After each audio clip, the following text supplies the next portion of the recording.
In the market for a new lawnmower, but not sure which type is best? Let us help you navigate the debate on electric versus gas lawn mowers. Number 1. Motor power. The power of gas mowers is measured in torque usually, although horsepower and cubic centimeters, cc, can also be referred to. The average torque of a walk-behind gas-powered mower is between 4.50 and 8.75 foot-pounds.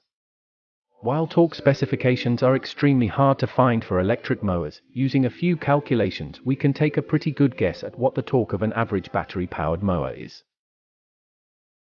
Number 2. Runtime. If you want a lawnmower with the longest possible runtime, then an electrical model is your best option. As long as you have power, you can cut your lawn. However, if you have a blackout in your neighborhood, you won't be able to cut the grass today.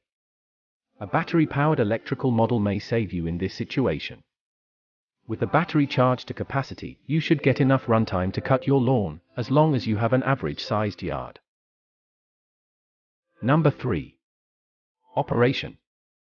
When comparing the operation of the 3 lawnmower models, we need to consider 2 primary factors: the weight of the machine, as well as ease of use and maneuverability. Consider how you'll use the mower, and ask yourself if an electrical cord will get in the way of the mower. Running over your electrical cord means that you'll have to replace the cable. Number 4. Environment and noise.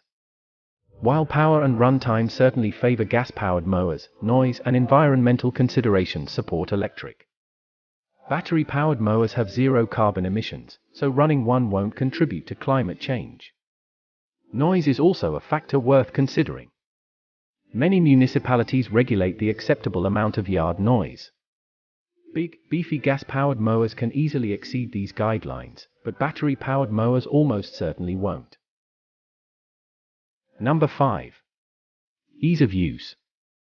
Electric mowers are usually simpler to use and maintain than their gas-powered counterparts. They don't need gas, oil changes or new air filters, and you don't have to make sure the carburetor and spark plugs are clean and functional. Number 6. Operating costs. When it comes to operating costs, the electrical models are far cheaper to run. Gas-powered mowers require gas, which is more expensive than electricity. The maintenance costs on the motor are also a concern for anyone looking to save money on their gardening budget. Number 7. Cost of a mower. Corded electric mowers are without a doubt the cheapest type available. This is due to the fact that they do not require batteries and are usually made of cheap materials. Depending on the quality, a good quality battery-powered mower will be around the same cost as a mid-range gas model.